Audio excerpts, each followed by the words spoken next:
얼마 전에 우리 교회의 두 남녀 청년의 아름다운 결혼식에 우리 모든 성도님들이 거의 다 참석을 해서 기쁨을 누린 적이 있었습니다. 실로 남녀 그리스도인 청년들이 주 안에서 서로 교제하다가 하나님과 성도들 앞에서, 가족들 앞에서 서로 서약하며 하나님 사랑 안에서 서로 사랑하며 하나님의 나라를 위하여 살아가겠다라고 서약하며 맹세하며 결혼을 하는 일은 정말 기쁘고 즐거운 일이고 목사의 목회에 큰 보람이 아닐 수 없습니다. 오늘 예배 시간에 두 사람이 있었으면 훨씬 더 좋았을 텐데 말입니다. 눈부신 햇살 아래서 더 눈부신 신부와 그런 신부를 아내로 맞이하는 멋진 신랑의 결혼식에 수많은 하객들이 참석하여 축하하는 것은 너무나 당연한 일입니다. 멋진 야외 예식장과 살랑거리며 부는 바람, 웃음이 끊이지 않는 하객들, 그리고 맛있는 코스 요리와 함께 어느 것 하나 부족하지 않은 아름다운 결혼식에 참석하고 나며 우리의 마음도 덩달아 기쁘고 즐거워집니다. 그런데 오늘 우리가 읽은 이 하나님의 말씀에 보면 혼인잔치를 묘사하고 있습니다.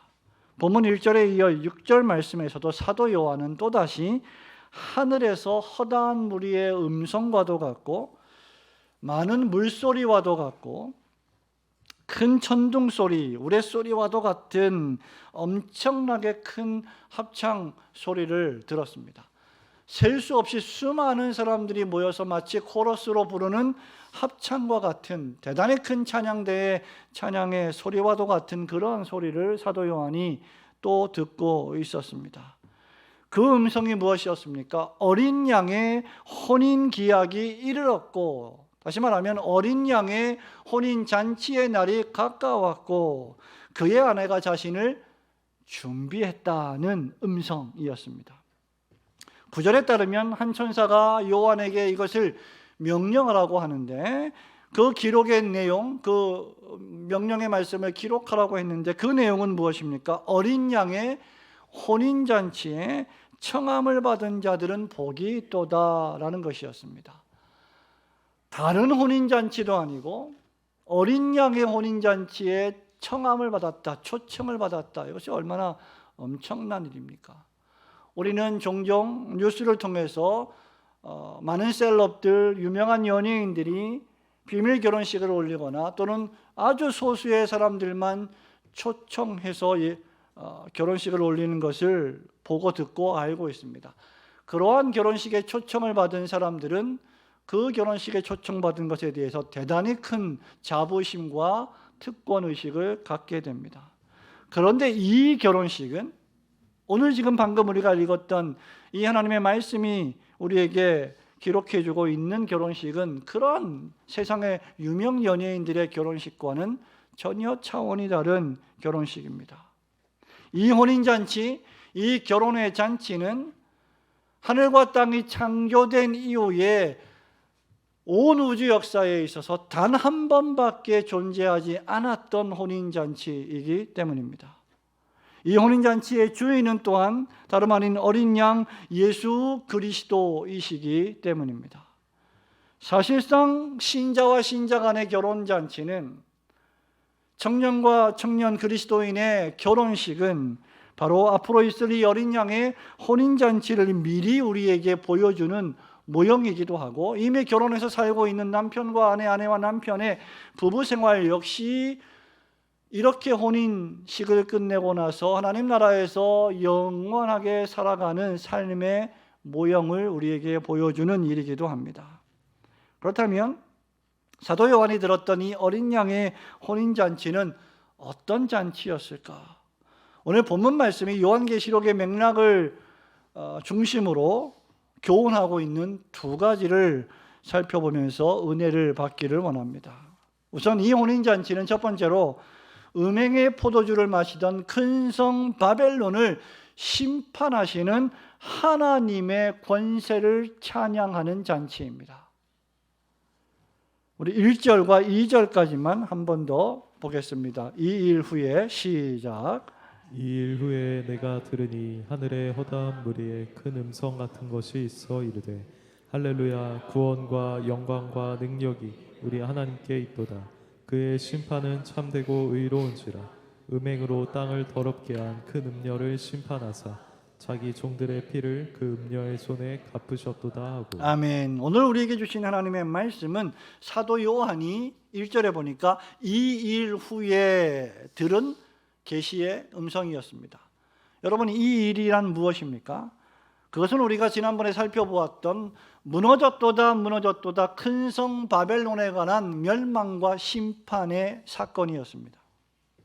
만국 모든 나라들에게, 왕들에게, 백성들에게 음행의 포도주를 마시게 하고 우상 숭배에 취하게 하며 사치와 향락에 취하게 하고 술에 취하게 함으로 그들을 바벨론의 노예로 만들었던 큰 성 바벨론에 대한 최후 심판, 그 후에라는 말입니다.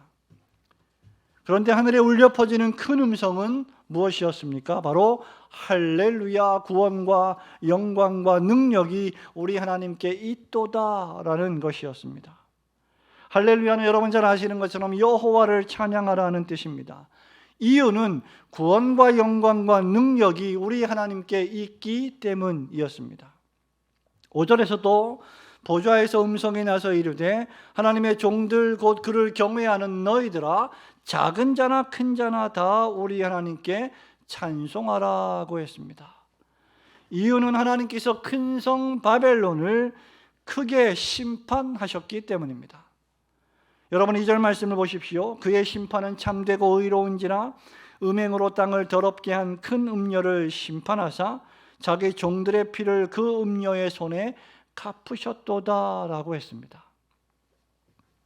하나님의 심판이 참되고 의롭다는 말은 하나님의 심판이 너무나 정당해서 너무나 공평해서 그 누구도 이 일을 제기할 수 없고 그 누구도 이 심판에 대하여 항거할 수 없고 불평할 수 없다는 말입니다. 하나님께서 바벨론을 심판하시는 이유는 크게 두 가지입니다. 하나는 큰 음녀 바벨론이 땅을 더럽게 했기 때문이며 그들이 하나님의 종들의 피를 흘리게 했기 때문입니다. 바벨론은 로마 황제를 숭배하게 함으로 우상 숭배의 죄에 빠졌고 온갖 종류의 술 취함과 나태와 게으름과 음행을 통하여 도덕적인 타락을 일삼게 했습니다. 권력은 잡은 자들의 거짓말과 사기가 성행하게 했고 땅의 사업가들로 하여금 정직하게 일하여 돈을 벌기보다 사치의 세력으로 그 부를 더욱 축적하게 했습니다. 그리고 이것에 저항하기라도 하면, 이것이 죄라고 말하기라도 하면, 이것이 하나님의 뜻에 어긋난다고 말하기라도 하면, 회개하라고 외치기라도 하면 그들은 큰 핍박과 박해를 받아야 했고 모욕과 비방을 받아야 했으며 심지어 그들의 생명을 위협하기까지 했습니다. 황제 숭배를 거절하고 이 땅에서의 거짓과 음행에 동참하지 않으며 하나님의 진리의 거룩한 말씀을 지키며 준행하며 신실하고 경건하게 살아가는 자들은 죽음에 이르기까지 하는 순교를 당하기도 했습니다. 큰 성 바벨론은 그들이 가진 권력과 부귀로 만행을 저지르며 힘없고 약한 자들을 농락했고 수많은 기독교 신앙인들을 박해했으며 순교의 피를 흘리게 만들었습니다. 여러분, 2000년 전에 벌어졌던 사건들, 그리고 일본이 대한민국을 침략해서 그리스도인과 기독교인들을 핍박하고 잔혹하게 고문했던 일들, 공산주의자들이 기독교인들을 핍박하고 잔혹하게 살해했던 일들, 이 모든 일들이 지금 우리 시대에도 여전히 동일하게 모습과 형태는 달리하지만 벌어지고 있음을 우리는 기억해야 합니다. 그리고 전능하신 하나님께서는 이 모든 악행들을 다 보고 계셨고 보고 계십니다. 그리고 이제 사도 요한에게 주신 계시를 통하여서 하나님께서 일어나셔서 그 종들의 피를, 그분의 종들의 피를 그 음녀의 손에 갚으시는 것입니다. 여러분 이미 지난 장 18장 20절은 이렇게 노래합니다. 하늘과 성도들과 사도들과 선지자들이 그로 말미암아 즐거워하라. 하나님이 너희를 위하여 그에게 심판을 행하셨습니다. 하나님께서 그리스도인들을 위하여, 당신의 백성들을 위하여, 그분의 교회를 위하여, 그분의 교회와 백성들을 박해하고 잔혹하게 핍박했던 자들을 심판하셨다라는 말입니다. 하나님은 구약의 바벨론을 심판하셨습니다. 느부갓네살 왕을 심판하셨습니다. 신형의 큰 성 바벨론인 로마를 심판하셨습니다. 네로 황제를, 도미티아누스 황제를 심판하셨습니다. 그들이 음행의 포도주로 땅을 더럽게 하고 하나님 그분의 자녀들을 박해한다면 또다시 오고 오는 모든 세상의 모든 종류의 바벨론을 하나님은 심판하실 것입니다. 여기 3절에 따르면 그 심판의 연기가 세세토록 올라가더라고 했습니다.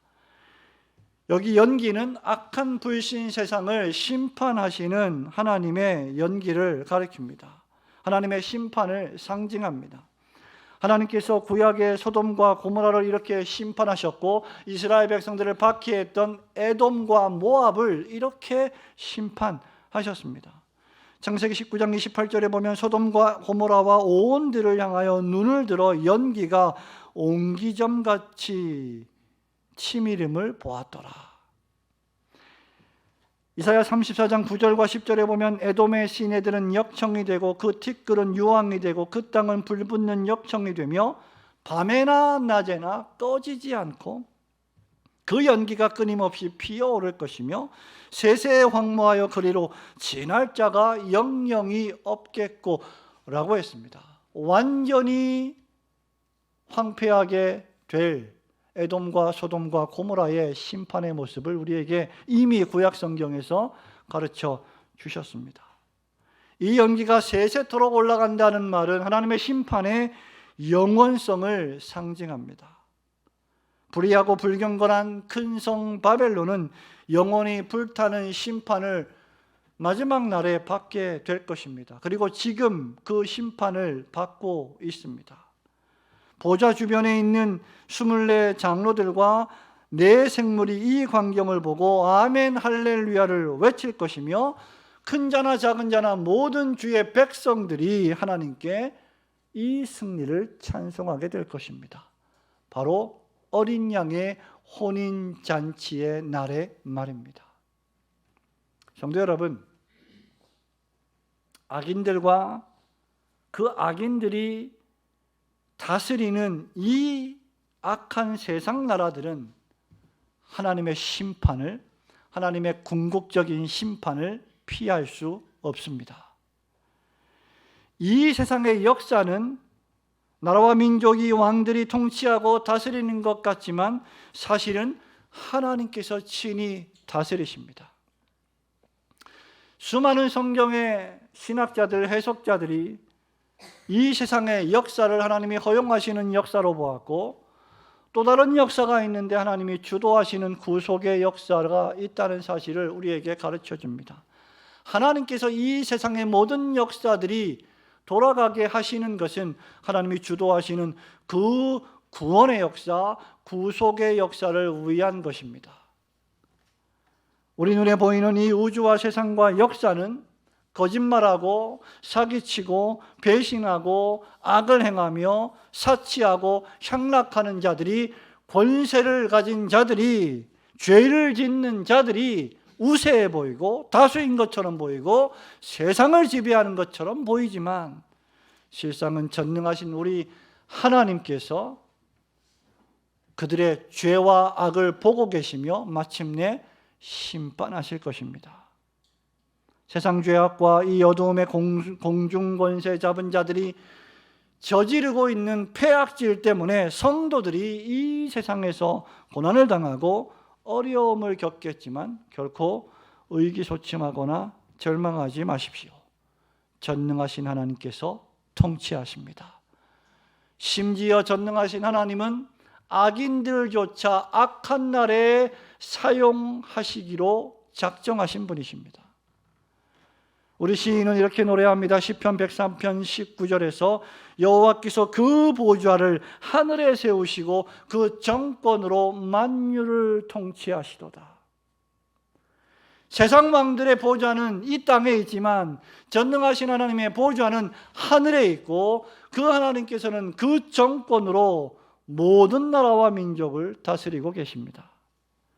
시편 11편 4절에 보면 여호와께서 그 성전에 계시니 여호와의 보좌는 하늘에 있으며 그 눈이 인생을 통촉하시고 그 안목이 저희를 감찰하시는도다. 사람이 사람을 속일 수는 있고 사람이 세상을 속일 수는 있지만 사람이 결코 온 세상을 통치하시고 심장을 감찰하시는 하나님을 속일 수는 없습니다. 시편 9편 7절에 보면 여호와께서 영영히 앉으시며 심판을 위하여 보좌를 예비하셨도다 라고 했습니다. 바로 이 이유 때문에 본문 5절에 보면 하늘에 우레소리와도 같은 음성이 나서 할렐루야 우리 주 하나님 전능하신 이가 통치하시도다 라고 노래한 것입니다. 바울은 하나님의 절대하신 주권을 찬양하면서 로마서 11장 36절에서 이렇게 노래했습니다. 만물이 주에게서 나오고 주로 말미암고 주에게로 돌아갑니다. 그에게 영광이 세세에 있으리로다. 아멘. 그 어느 것 하나도 전능하신 하나님의 주권적인 손길을 피할 수 있는 것은 존재하지 않습니다. 하나님의 전능하신 주권의 통치는 이 세상의 삶의 어느 한 국면도 다스리지 않는 국면이 없음을 우리는 깨달아야 합니다. 비록 이 세상이 불의하고 여러분 주변의 삶 속에 있는 악이 성하여도 하나님께서 심판하실 것입니다. 의로우신 하나님께서 완전히 의로운 통치를 위하여 그들을 궁극적으로 벌하실 것입니다. 이 어린 양의 혼인잔치는 그런 의미에서 악한 자를 영원히 멸하시고 형벌하시는 전능하신 하나님의 구원과 능력과 영광을 찬양하고 찬미하며 노래하는 잔치가 될 것입니다. 하나님께서 악한 자들을 모두 멸하시고 신실한 그분의 백성들은 모두 구원하실 것을 굳게 믿으시고 죄와 악이 관영한 이 바벨론과 같은 세상 속에서 인내 가운데 주님을 사랑하고 섬기시는 성도들 되시기를 주님의 이름으로 축원합니다. 두 번째로 이 어린 양의 혼인잔치는 그들의 옳은 행실로 믿음을 지킨 성도들이 정결한 그리스도의 신부로서 참석하게 될 혼인잔치입니다. 우리 7절 8절 말씀만 한 번 더 보겠습니다. 우리가 시작. 우리가 즐거워하고 크게 기뻐하며 그에게 영광을 돌리세. 어린 양의 혼인 기약이 이르렀고 그의 아내가 자신을 준비하였으므로 그에게 빛나고 깨끗한 세마포 옷을 입도록 허락하셨으니 이 세마포 옷은 성도들의 옳은 행실이로다 하더라. 아멘. 우리는 지금까지 1절부터 5절을 중심으로 하늘에서 울려 퍼지는 찬송을 살펴보았습니다. 24장로들과 네 생물들은 또 작은 자나 큰 자들은 모두 다 엎드려 할렐루야를 외치며 보좌에 앉으신 하나님을 찬양했습니다. 마지막 날의 큰 성 바벨론의 심판과 멸망은 하나님의 백성들의 승리의 찬양이 될 것입니다. 여러분, 우리가 요한계시록 강해 설교를 시작한 지가 38주가 되었는데 이 요한계시록을 시작하면서 계시록의 주제가 무엇이라고 여러분 말씀을 들은 적이 있으실 것입니다. 그것은 바로 예수 그리스도의 승리, 교회의 승리입니다. 교회는, 성도들은 예수 그리스도의 승리 안에서 마침내 승리하게 될 것입니다. 어린 양의 혼인 잔치는 바로 그 승리를 축하하는 최종적인 잔치가 될 것이라는 말입니다.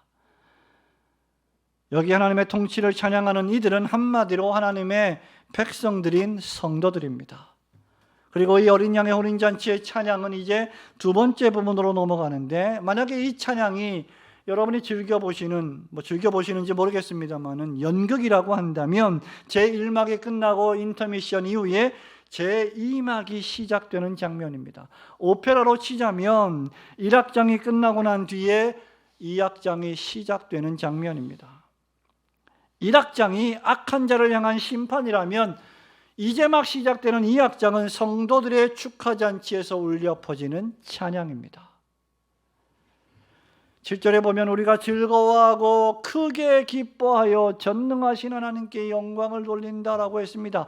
여러분, 이 잔치는 기쁨의 잔치요 즐거움의 잔치입니다. 그것도 크게 기쁘고 즐거워하는 잔치입니다. 여러분 가정에 어떤 경사가 있어서 잔치를 벌인다면 그 잔치 자리에 와서 울고 있는 사람이 누가 있겠습니까? 모두가 다 즐거워하고 기뻐하는 축하의 시간을 가질 것입니다. 왜 이들은 크게 기뻐하며 크게 즐거워합니까? 이유는 어린 양의 혼인 기약이 이르렀기 때문입니다. 여기 어린 양의 혼인 기약이라고 하는 것을 좀 더 정확히 번역을 하자면 어린 양의 혼인의 날, 결혼의 날이 정해졌고 그 날이 가까워졌기 때문이다 라는 말이죠. 여러분, 결혼식에 여러분 참석 많이 하셨겠지만 결혼식에 참석하면 빼놓을 수 없는 것 가운데 하나가 무엇입니까? 많이 있겠지만 그 중에 여러분 혹시 맛있는 음식을 좋아하시는 분들은 뭐 음식을 생각하시겠지만 빼놓을 수 없는 것 가운데 하나가 흥겨운 음악입니다. 노래입니다. 이 혼인잔치의 음악은 6절에 기록된 대로 허다한 무리의 음성이며 맑은 물소리와 같이 아름답고 동시에 큰 천둥 소리와도 같이 엄청난 음악이었습니다. 이 큰 소리가 어린 양의 혼인 기약이 가까웠다라고 외치는 것입니다. 그렇다면 여러분, 이 혼인잔치의 신랑과 신부는 누구입니까? 의심의 여지 없이 어린 양 되신 예수 그리스도께서 우리의 신랑이며 그분의 택함받은 백성들인 교회와 성도들이 그분의 신부입니다. 개인적으로는 성도 한 사람 한 사람이 예수 그리스도의 신부가 될 것이며 공동체적으로는 바로 그리스도의 몸된 교회가 그분의 정결한 신부가 될 것입니다. 사복음서는 자주자주 예수 그리스도를 신랑으로 비유했습니다. 마태복음 25장 6절에 보면 슬기로운 5 처녀들이 기다린 분도 역시 신랑이었습니다. 사도 요한은 요한복음 3장 29절에서 신부를 취하는 자는 신랑이나 서서 신랑의 음성을 듣는 친구가 크게 기뻐하나니 나는 이러한 기쁨으로 충만하였노라 하는 세례 요한의 말을 기록했습니다. 그렇다면 이 신랑은 예수 그리스도이심이 분명합니다. 이사야 선지자는 이사야 62장 5절에서 신랑이 신부를 기뻐함 같이 너의 하나님이 너를 기뻐하시리라고 예언했습니다. 하나님께서 그리스도 예수를 통하여 우리의 신랑이 되어 주신다는 사실입니다. 요한은 계속해서 계시록 21장 9절에 보니 이리 오라 신부 곧 어린 양의 아내를 너에게 보이리라. 예수 그리스도를 구세주로 고백하는 모든 성도들이 바로 어린 양 예수 그리스도의 아내가 된다는 것입니다. 성도 여러분, 사도 바울은 사람이 부모를 떠나 그의 아내와 합하여 그 둘이 한 육체가 되는데 에베소서 5장 21절에 보니까 이 비밀이 크도다라고 했습니다. 나는 그리스도와 교회에 대하여 말하노라 하고 기록하므로 그리스도가 남편이시며 교회가 아내됨의 비밀을 우리에게 가르쳐 주셨습니다. 그리고 지금 여러분이 같은 집에서 살고 있는 여러분의 남편이 그리스도의 신랑된 그리스도를 상징하며 함께 살고 있는 아내가 그리스도의 신부된 교회를 상징하므로 그 가정이 작은 교회가 됨을 우리에게 교훈해 주셨습니다. 그렇다면 우리의 가정은, 우리의 남편과 아내의 부부관계는 단순히 이 세상에서 잘 먹고 잘 살기 위한 가정이 아니라, 남편과 아내가 아니라 그리스도의 몸된 교회의 비밀을 보여주는 가정과 남편과 아내이어야 할 것입니다. 이로 볼 때 마지막 종말의 날에 벌어질 이 어린 양의 혼인잔치의 주인공은 의심의 여지 없이 신랑 되신 그리스도 예수와 신부된 교회입니다. 사도 요한을 포함해서 모든 성도들이 기뻐하고 즐거워하며 하나님께 영광을 돌리는 할렐루야의 찬송을 부르는 이유는 이 어린 양의 혼인잔치가 가까워졌기 때문입니다. 이 잔치는 결국 마지막 날에 예수 그리스도와 그분의 교회가 완전히 한 몸으로 연합될 것을 우리에게 가르쳐 줍니다. 물론 지금도 우리는 주님의 성령으로 말미암아 그리스도와 함께 연합되어 있습니다. 오늘처럼 주일 예배로 하나님의 말씀 설교를 들음으로, 말씀을 읽음으로, 세례와 성찬을 통하여 찬양으로, 성도의 교제로 성삼위 하나님의 교제를 우리가 누리고 있습니다. 하지만 매우 자주 우리의 연약으로 말미암아, 우리의 게으름으로 말미암아, 우리 안에 남아있는 죄의 잔재 때문에, 부패 때문에 그리스도와의 이 완전한 연합의 기쁨과 즐거움을 충만하게 누리지 못하고 있습니다. 이 세상의 악과 사단과 마귀의 공격으로 인해서 우리의 이 그리스도와의 교제가 종종 깨질 때가 있습니다. 바울은 고린도전서 13장 12절에서 말하는 대로 지금은 우리가 거울로 보는 것처럼 희미하나, 그리고 부분적으로 알고 완전히 알지 못한다라고 고백했습니다. 사단 마귀가 우는 사자와 같이 두루다니며 성도를 공격하고 유혹합니다. 이런저런 여러 가지 이유로 우리의 믿음이 공격을 받고 때때로 약해지기도 합니다. 그러나 기억하십시오. 어린 양의 혼인잔치의 날은 고정되었고 선포되었고 하루 이틀 가까워 오고 있습니다.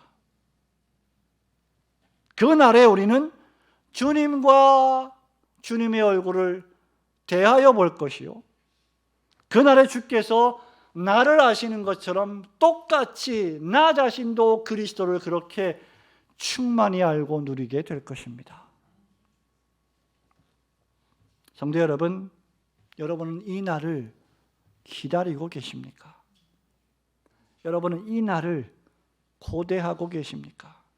나이가 들어갈수록, 신앙의 연륜이 쌓일수록 세상 욕심을 버리고 세상의 쾌락을 버리고 이 날을 고대하고 기대하며 살아가야 하는 것이 신자의 마땅한 자세가 아니겠습니까? 그날이 오면 우리의 연약한 믿음이 우리 눈으로 보는 것처럼, 여러분이 지금 저를 보고 제가 여러분을 지금 보고 있는 것처럼 완전해지고 우리의 연약한 몸이 부활체의 영광스럽고 완전한 몸으로 변화되어 더 이상 죽음도 질병도 죄도 공격하지 못한 몸이 될 것입니다. 그런데 오늘 본문의 말씀은 우리에게 한 가지 사실을 더 가르쳐 주고 있습니다. 바로 신랑의 아내가 7절에 보니 자신을 준비했다. 자신을 준비했다. 여러분, 정말 그렇지 않습니까? 결혼날이 가까워 오면, 여러분 결혼하기 전에 결혼날을 받아놓고 결혼식을 기다리고 있는 그 장면을 한번 떠올려 보시기 바랍니다. 하도 오래돼서 잘 기억이 나지 않을 수도 있겠지만 결혼한 지 얼마 안 된 분들은 한번 떠올려 보시기 바랍니다. 그 날을 위해서, 그 날을, 그 영광스럽고 거룩하고 복된 날을 맞이하기 위하여 신부가 그 몸과 마음을 순결하게 단장하지 않겠습니까? 그 준비가 무엇입니까? 8절에 보니까 빛나고 깨끗한 세마포 옷을 입는 것이다. 8절에 보니 그 빛나고 깨끗한 세마포 옷은 성도들의 옳은 행실이로다 라고 했습니다. 여러분, 이 옷이 빛나고 깨끗하다는 것은 죄로 물들지 않았다는 것이죠. 순결하다는 것입니다. 거룩한 옷이라는 말입니다. 신부가 순결하고 거룩해야 빛날 수 있지 않겠습니까?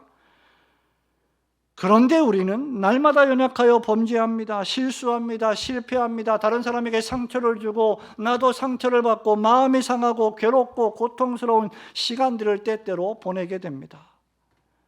그렇게 이 옷은 우리의 영원한 신랑 되신 구세주 예수 그리스도께서 우리를 위하여 친히 만들어 주신 의의 흰 옷입니다. 우리가 만들 수 있는 옷이 결코 아닙니다. 우리의 노력이나 공로로 얻을 수 있는 옷이 결코 아닙니다. 그런데 문제는 하나님의 은혜로 그리스도 예수의 이 의의 흰 옷을 입은 신부는 그냥 게으르고 나태하게 사치와 향락을 즐기며 범죄하며 살아갈 수 없다는 것입니다. 그렇게 이 옷은 두 번째로 성도들의 옳은 행실이 되는 것입니다. 바울은 로마 교회 교인들에게 로마서 13장 14절에서 이렇게 말합니다. 오직 주 예수 그리스도로 옷 입고 정욕을 위하여 육신의 일을 도모하지 말라. 예수 그리스도의 의의 흰 옷을 믿음으로 입었다면, 중생받았다면, 회심했다면, 성도가 되었다면 그는 필연적으로 육체의 일을 버리고 육체의 정욕을 버리고 그리스도를 쫓아 따라가며 살아가는 사람이 된다는 것입니다. 그렇다면 신랑 되신 그리스도의 신부로서의 교회는 이 옷을 입어야 합니다. 이 옷은 믿음의 옷이요, 정절의 옷이요, 거룩의 옷입니다. 오직 신랑 되신 그리스도 예수에게만 나의 정절을 바치고 나의 순교를 드리고 충성하겠습니다 라는 표식입니다. 이 때문에 초대교회 교인들은 절대로 로마 황제에게 숭배할 수 없었던 것입니다. 말하자면 큰 성 바벨론이 주는 그 안전과 그 축복과 그 성공과 그 부귀를 받으려고 그리스도를 믿는 이 믿음을 타협하거나 배반하지 않았다는 것입니다. 자신의 목숨을 걸고 우상을 숭배하지 않는 삶을 사는 것이 성도들의 옳은 행실입니다. 말하자면 큰 성 바벨론이 주는 음행과 진노의 포도주를 먹고 마시며 취하지 않겠다는 말입니다. 계시록 2장 10절에서 성령께서 사도 요한에게 주신 말씀을 기억하십니까? 사도 요한은 서머나 교회에 이런 말씀을 기록했습니다. 내가 죽도록 충성하라. 그래야면 내가 생명의 멸류관을 너에게 주리라. 여기 죽도록 충성하라는 말은 죽을 각오로 충성하라는 말이 아니라 죽음의 순간에 이를 때까지 배반하지 말고 그 시간까지 일관되게 충성하라는 뜻입니다. 어린 양이 어디로 인도하든지 계시록 14장 4절의 말씀처럼 그 어린 양을 따라가는 삶이 성도들의 삶입니다. 여러분, 양들의 습성이 무엇입니까? 목자를 따라가지 않고 때때로 자기 마음대로 목자의 길이 아닌 자기의 길을 걸어가려고 하는 습성이 아닙니까? 너희는 다 양 같아서 그릇 행하여 곁길로 갔거늘. 그게 우리의 모습입니다. 그런데 그리스도께서 그런 우리를 위하여 당신의 생명을 주시고 우리를 다시 옳은 길, 의의 길로 돌아오게 하셨습니다. 그러므로 그리스도인은 어린 양이 어디로 인도하든지 그분을 따라가는 사람들입니다. 한마디로 고난과 유혹과 박해의 시대에 신자로서 믿음을 지키는 삶입니다. 그런 삶은 누구라도 이 세상의 사람과 같지 않음을 다 알아볼 정도로 구별된 삶입니다. 여러분, 여러분의 그 구별된 삶의 특징 가운데 하나가 무엇입니까? 바로 거룩한 주일날 이 시간에 우리는 하나님 앞에 나와 하나님이 정한 시간에 하나님이 정한 장소에 하나님의 말씀을 따라 하나님께 예배하고 있다는 것입니다. 이것이 우리가 구별된 여러 다양한 방식 가운데 한 가지입니다. 여러분은 2주 전에 결혼식에 다녀오셨습니다. 또 살면서 많은 결혼식에 또 참석하게 될 것입니다. 결혼식에 가면 여러분은 누가 말해주지 않아도 신부가 누구인지 단번에 알아차릴 수 있습니다. 왜냐하면 그 결혼잔치에 빛나고 깨끗한 드레스를 입는 사람은 오직 단 한 명뿐이기 때문입니다. 마찬가지로 주님이 오실 때 누가 주님의 신부가 될지 확연히 알아볼 정도로 구별될 것입니다. 그가 빛나고 깨끗한 세마포 옷을 입을 것이기 때문입니다. 그리고 그런 삶은 지금 이 바벨론 같은 세상에 매일매일 살아갈 때에도 드러나야 할 것입니다. 여러분의 교회에서, 여러분의 가정에서, 여러분의 직장 생활에서, 이웃 간의 삶을 통하여서 여러분이 빛나고 깨끗한 세마포 옷을 입은 사람들이라는 사실을 그들이 다 알아차릴 정도로 드러나야 할 것입니다. 그렇게 살아갈 때 우리는 핍박을 받고 박해를 받게 되어 있습니다. 그러므로 어린 양의 혼인잔치가 가까이 왔음을 믿으시고 더욱 빛나고 깨끗한 세마포 옷을 입고 신랑 되신 주님을 기다리시는 성도들 되시기를 주님의 이름으로 축원합니다. 사랑하는 우리 올고든 교회 성도 여러분, 말씀을 맺습니다. 우리는 큰 성 바벨론 나라에 사는 거룩한 성 예루살렘의 시민들입니다. 화려함이나 향락이나 과도한 사치나 쾌락은 우리의 삶의 목적이 결코 아닙니다. 큰 성 바벨론은 우리가 영원히 거할 곳이 되지 못합니다. 큰 성 바벨론은 이미 무너졌고 지금도 무너지고 있으며 내일도 무너질 것이고 앞으로 주님의 재림의 날에 완전히 궁극적으로 무너지게 될 것입니다. 사람이 세운 그 어떤 왕국도 그 어떤 나라도 무너질 것입니다. 우리가 거할 곳은 진동하지 아니하는 하나님의 나라, 하나님이 직접 세우신 거룩한 성 새 예루살렘뿐입니다. 우리는 그 거룩한 성 예루살렘에서 우리의 신앙의 여정을 마친 후에 어린 양과 함께하는 마지막 혼인잔치에 참여하게 될 것입니다. 우리는 그날까지 잘 단장된 신부로 준비해야 합니다. 빛나고 깨끗한 세마포로 신부 단장을 하십시오. 어린 양 예수 그리스도를 신랑으로 맞이할 신부의 드레스는 화려한 고가의 드레스가 아니라 거룩과 정절과 염치에 오신 신앙의 옷이요 성도들의 옳고 경건하고 거룩한 행실입니다. 비록 우리가 아직 타락한 이 세상의 큰 성 바벨론에 살아가지만 거룩한 성 예루살렘에서 벌어질 혼인잔치를 바라보며 살아가야 할 것입니다. 우리의 시민권이 이 세상에 있지 않고 하늘에 있기 때문입니다.